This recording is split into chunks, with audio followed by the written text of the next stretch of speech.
Hi guys, welcome back to a new video of HOT series.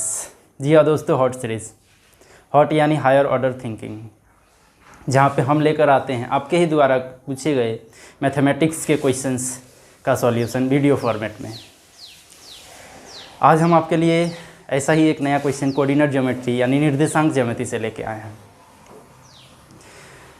तो उस video की ओर चलने से पहले हम आपको लेकर चलेंगे इसी सीरीज़ का पहला क्वेश्चन यानी हॉट क्वेश्चन नंबर 1 की तरफ।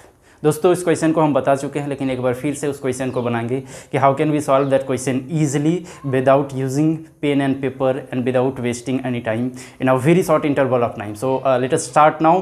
तो स्क्रीन पे आप जो क्वेश्चन देख पा रहे हैं, अगर आप नहीं देखे हैं तो ये क्वेश्चन मैंने पहले ही बता चुका हूँ। इसी सीरीज़ का पहला क्वेश्चन हॉट क्वेश्चन नंबर 1, जिसका लिंक मैं इसके डिस्क्रिप्शन बॉक्स में डाल दे रहा हूँ। आप देख लेंगे पहले, उसके बाद देखेंगे तो ज़्यादा अच्छा रहेगा। तो चलिए स्टार्ट करते हैं इस क्वेश्चन को। क्वेश्चन स्क्रीन पर दिख रहा है, आप क्वेश्चन पढ़ लें। क्वेश्चन पढ़ने से पता चलेगा कि ए और बी दो कार हैं जिसकी चाल 30 किलोमीटर प्रति घंटा और 60 किलोमीटर प्रति घंटा है। यानी ए 30 चलेगा तो बी 60। बी का स्पीड जो है ए से जस्ट डबल है, यानी ए अगर 1 किलोमीटर चलेगा तो बी 2 किलोमीटर, ए अगर 5 किलोमीटर चलेगा तो बी 10 किलोमीटर, जस्ट डबल। और यहाँ पे दो स्थान है, मान लेते हैं मुंबई और पुणे। इसके बीच का दूरी भी क्वेश्चन में दिया हुआ, distance between them is 120 kilometre. यहाँ पे हम लोग देख रहे हैं कि B का स्पीड A से ज़्यादा है, तो B पहले अपना डेस्टिनेशन पर पहुँचेगा। दोनों एक ही साथ चलना शुरू करता है, एक ही स्थान से और एक ही दिशा में। अब यहाँ से जब चलना शुरू करता है तो B चूँकि 60 किलोमीटर प्रति घंटा, यानी प्रत्येक घंटा B 60 किलोमीटर दूरी तय करेगा। तो चूँकि टोटल दूरी 120 किलोमीटर है, तो 2 घंटे में ये B जो है डेस्टिनेशन यानी P यानी पुणे पहुँच जाएगा। तो यहाँ 2 घंटे बाद सेकेंड आवर में ये B यहाँ पर होगा। उसी 2 घंटा में चूँकि ए भी चलना शुरू करता है उसी के साथ साथ, तो ए भी 2 घंटा चलेगा। अब जब ए की स्पीड 30 किलोमीटर प्रति घंटा, यानी प्रत्येक घंटा वो 30 किलोमीटर की दूरी तय करेगा। तो 2 घंटे में ये 60 किलोमीटर दूरी, चूँकि ये टोटल 120 है तो 60 कहाँ पे होगा, बीच होगा, जस्ट बीच। अब ये यहाँ पहुँच गया। कौन यहाँ पहुँच गया? ए 60 किलोमीटर की दूरी 2 घंटा में तय करते हुए यहाँ बीच में पहुँच गया। अब बाकी जो बचा दूरी, चूँकि 120 टोटल डिस्टेंस है, उसमें से 60 चला गया, तो ये 60 किलोमीटर अभी भी बचा हुआ है। अब बी क्या करता है, रिटर्निंग उसी डायरेक्शन में वापस लौट के आता है, और ए इसी डायरेक्शन में चलते रहता है। अब जरा सोचिए, यहाँ पे स्पीड बी का स्पीड ए से डबल है, यानी ए अगर 1 किलोमीटर चलेगा तो बी 2 किलोमीटर, टोटल कितना हो जाएगा 3 किलोमीटर। तो हम लोग इस 60 को पूरा 3 भाग में बांट देते हैं, तो हम लोग इसको बांट सकते हैं 20, 20 और 20। यानी ए जब यहाँ से यहाँ 20 किलोमीटर तय करेगा तो बी 40 किलोमीटर तय करेगा, क्योंकि स्पीड बी का डबल है। तो इस तरह से इस बिंदु पर ए और बी का मिलन हो जाएगा। अब क्वेश्चन में जो पूछा गया था कि तेज चलने वाली गति पहले डेस्टिनेशन पर पहुंचकर वापस लौट जाता है, और जब मिलता है तो एक दूसरे को पार करने से पहले ए द्वारा तय की गई दूरी दिया हुआ x और उस x का मान निकालना है। तो ए द्वारा तय की गई दूरी यहाँ कितना दिख रहा है हम लोग को? पहले केस में पहला 2 घंटा में 60 किलोमीटर तय किया। बाकी जब B अपना दिशा बदल के इसी और वापस आता है तो 20 किलोमीटर और तय किया। ये दोनों टोटल डिस्टेंस दोनों मिला के कितना हो जाएगा, यानी ए द्वारा तय की गई टोटल दूरी 80 kilometre. This is the answer. इस क्वेश्चन को हम बता भी चुके थे हॉट क्वेश्चन नंबर 1 में। अगर आप नहीं देखे हैं तो उसका लिंक इसका डिस्क्रिप्शन बॉक्स में हम दे रहे हैं, आप देख सकते हैं। तो चलिए, ये तो था हमारा हॉट क्वेश्चन नंबर 1 का क्वेश्चन। अब शुरू करते हैं आज का क्वेश्चन। तो आज का क्वेश्चन ये रहा स्क्रीन पर। जैसा कि आप स्क्रीन पर क्वेश्चन को पढ़ सकते हैं, क्वेश्चन है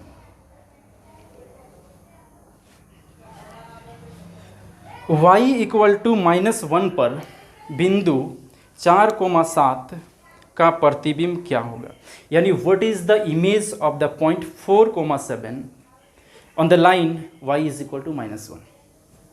चलिए, तो ये क्वेश्चन कोऑर्डिनेट ज्योमेट्री का है। आपको बता दें, कोऑर्डिनेट ज्योमेट्री हम जब पढ़ते हैं तो 2 एक्सेस होता है, यानी 2 अक्ष होता है। दोनों एक दूसरे को जिस बिंदु पर प्रतिच्छेद करता है उसको ओरिजिन यानी मूल बिंदु कहा जाता है। ये एक्स अक्ष हो गया और ये वाई अक्ष हो गया। क्वेश्चन में बोला गया है y = -1 पर 4,7 का प्रतिबिंब निकालिए। 4,7 सबसे पहले कहाँ होगा ये देखते हैं। 4,7 यानी x का वैल्यू 4, y का वैल्यू 7। ये बिंदु होगा 4,7। इस बिंदु का हम लोग को प्रतिबिंब निकालना है। y = -1। तो हम आपको बता दें y = -1 एक लीनियर इक्वेशन है। लीनियर इक्वेशन है अर्थात इसका ग्राफ जो होगा एक स्ट्रेट लाइन होगा। y = -1। तो देखिए तो y का वैल्यू -1 कहाँ है, ये y = -1 है। तो इससे गुजरता हुआ एक लाइन अगर खींचेंगे ऐसे x अक्ष के समांतर, तो इसी लाइन को कहते हैं y = -1। हम आपको बता दें कि दुनिया में जितनी भी लाइन है निर्देशांक ज्यामिति में, हर लाइन का अपना एक समीकरण होता है। समीकरण का मतलब क्या होता है, एक ऐसा स्टेटमेंट, एक ऐसा कथन जो उस लाइन के हर पॉइंट के लिए सही हो, हर बिंदु के लिए सही हो। अगर आपको पूछे कि इस बिंदु का निर्देशांक कितना होगा, तो x का वैल्यू 9 होगा और y का वैल्यू -1 होगा। इसमें पूछे तो 8, अगर इस पॉइंट का पूछे तो 4, तो इस तरह से इसका पूछे तो कितना हो जाएगा -5, -1। तो देखिए इन सारे बिंदु में एक चीज़ कॉमन है कि y का वैल्यू -1, यहाँ भी -1, यहाँ भी -1। तो यानी इस रेखा का हर बिंदु के लिए एक कथन सही है, वो क्या है, y = -1। So this is the equation of this line. इस लाइन को कहा जाता है x अक्ष और इसका भी इक्वेशन होता है। x अक्ष का इक्वेशन होता है y = 0, चूँकि x अक्ष के हर बिंदु पर y का मान 0 होता है। अगर y अक्ष का इक्वेशन पूछे, समीकरण पूछे, तो x = 0 होता है। कभी कभी क्वेश्चन में डायरेक्टली पूछा जाता है कि x अक्ष का समीकरण क्या होता है, तो y = 0, क्योंकि x अक्ष में हर बिंदु पर y का मान 0 होता है। समीकरण कहने का मतलब होता है कि एक लाइन के हर बिंदु को सेटिस्फाइड करने वाला एक स्टेटमेंट, मैथमेटिकल स्टेटमेंट। तो चलिए हम लोग को यहाँ पे दिया गया था y = -1 पर बिंदु 4,7 का प्रतिबिंब क्या है। तो यहाँ 2-3 बातें जानने लायक हैं। पहला y = -1 दिया था, तो ये क्या है, तो ये एक इक्वेशन है और जिसका ग्राफ में प्लॉट करेंगे तो वो एक स्ट्रेट लाइन होगा। समझने में किसी को दिक्कत हो रहा होगा, हमें पता है जिसको निर्देशांक ज्यामिति यानी कोऑर्डिनेट ज्योमेट्री का नॉलेज नहीं है या जो नहीं पढ़े हैं उनका ज़रूर दिक्कत होगा। तो बहुत जल्द हम पूरा निर्देशांक ज्यामिति का चैप्टर वाइज वीडियो लेकर आएंगे। तब तक के लिए आप हमारा वीडियो देखते रहें। और हाँ, सबसे ज़रूरी चीज़ जो है, जो हमारा चैनल को सब्सक्राइब कर लें और बेल आइकन को ज़रूर प्रेस करें, ताकि जब कभी भी हम वीडियो डालें आपके लिए, आपकी ये निर्देशांक ज्योमेट्री का सॉल्यूशन के लिए या किसी भी चैप्टर का चैप्टर वाइज सॉल्यूशन लाएंगे तो सबसे पहले आपको नोटिफिकेशन मिल सके। तो चलिए कंटिन्यू करते हैं।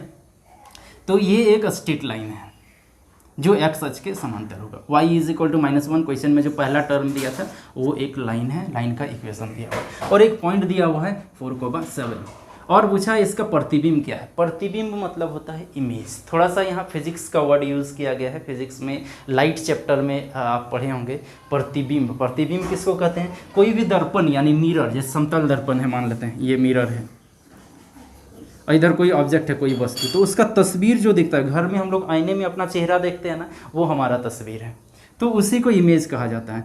तो यहाँ एक इम्पॉर्टेंट चीज़ जानना है कि मिरर से जितना डिस्टेंस पे किसी ऑब्जेक्ट को रखा जाता है, इमेज भी उतना ही डिस्टेंस पे बनता है। प्लेन मिरर के केस में, चूँकि एक सरल रेखा है, तो इस रेखा को आपको समझना है कि ये एक दर्पण है और ऊपर में ये कोई वस्तु है, तो इस वस्तु का प्रतिबिंब नीचे बनेगा। सीधी सी बात है, यहाँ पर एक अगर आईना रख दिया जाए, दर्पण रख दिया जाए, मिरर रख दिया जाए, तो ऊपर में कोई वस्तु है तो उसका फोटो इधर बनेगा। अब कितना नीचे बनेगा ज़रा आप सोच के देखिए, ये जितना ऊपर है उतना ही यहाँ से नीचे बनेगा। यहाँ से ये कितना ऊपर है, क्योंकि यहाँ से ये 7 यूनिट का डिस्टेंस पे है इस लाइन से, तो यहाँ से ये खुद 1 यूनिट है, यानी टोटल डिस्टेंस कितना है 8, तो टोटल यहाँ 8 यूनिट डिस्टेंस पे बनेगा। तो चलिए 8 तक चलते हैं, इसको थोड़ा और लंबा करते हैं, -5, -6, -7, -8, -9, -10, ये y एक्सिस है।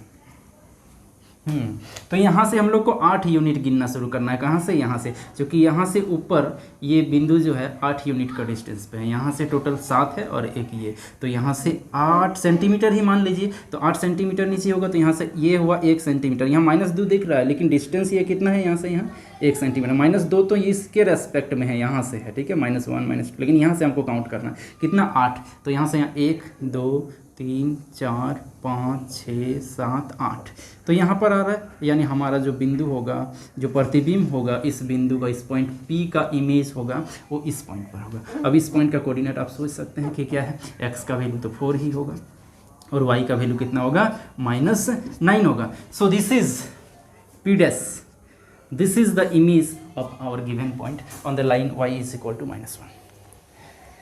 तो दोस्तों इस क्वेश्चन में तो इतना ही था, काफ़ी सिंपल क्वेश्चन था। प्रॉब्लम यहाँ था कि कोऑर्डिनेट ज्योमेट्री के जिसको जानकारी नहीं है, कोऑर्डिनेट ज्योमेट्री जो पढ़े नहीं, पढ़ लेने के बाद सारा चीज़ आसान हो जाता है। जब आप निर्देशांक ज्योमेट्री को अच्छा से पढ़ लेंगे, हमारे द्वारा लाया गया कोऑर्डिनेट ज्योमेट्री का सारा वीडियोज़ को अगर आप देख लेंगे तो उसके बाद बहुत ईजी हो जाएगा। इस क्वेश्चन को सॉल्व भी नहीं करना है, मन में आप बना सकते हैं, इतना करने की जरूरत नहीं और इतना टाइम भी नहीं लगता है। हमें तो समझाने के लिए इतना करना पड़ा। एक बार और समझा देते हैं। बोला था कि y इज इक्वल टू -1 पर 4,7 का प्रतिबिंब क्या होगा। तो 3 चीज़ जानना है। y इज इक्वल टू -1 क्या है, तो ये एक लाइन है। आप अगर निर्देशांक ज्योमेट्री पढ़े रहेंगे, कोऑर्डिनेट ज्योमेट्री, तो इसको देखते ही आप समझ जाएंगे कि ये एक लाइन का इक्वेशन है और ये लाइन किसके पैरेलल होगा, x एक्सिस के पैरेलल। तो उस लाइन को ड्रॉ कर लिया तुरंत। अब उस लाइन में इस पॉइंट को प्लॉट किए, कहाँ पे है, 4,-7। अब इसका इमेज देखना है, प्रतिबिंब। तो फिजिक्स की आइडिया से आपको पता होना चाहिए, ये चूंकि ये स्ट्रेट लाइन है तो इसको हम समतल दर्पण समझ सकते हैं, और समतल दर्पण द्वारा बना प्रतिबिंब जो होता है वस्तु के दूरी के बराबर होता है। यानी वस्तु दर्पण से जितना दूरी पर रहता है, प्रतिबिंब भी उतना ही दूरी पर बनता है। कभी कभी आप आईने में देखते होंगे, आईने में हम अंगुली को ले जाते हैं, तो जितना नज़दीक ले जाते हैं अंगुली का जो प्रतिबिंब होता है पीछे, उस वस्तु का जो प्रतिबिंब होता है उतना ही नज़दीक आता है, और दूर जाते हैं तो प्रतिबिंब भी दूर जाता है।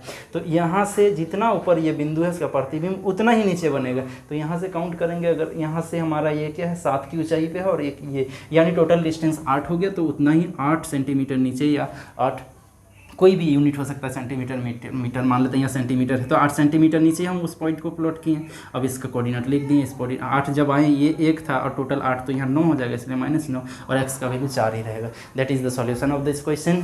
दोस्तों उम्मीद है आपको समझ में आ गया होगा। अगर नहीं समझ में आया तो आप कमेंट करके हमें ज़रूर बताएं। अगर आपको ज़रूरत है कोऑर्डिनेट ज्योमेट्री को जानने के लिए, तो कमेंट बॉक्स में जाकर बताएं कि आपको कहाँ पे समस्या हो, क्या नहीं समझ में आया। अगर समझ में आ गया तो हमारा प्रोत्साहन बढ़ाने के लिए भी कमेंट करें।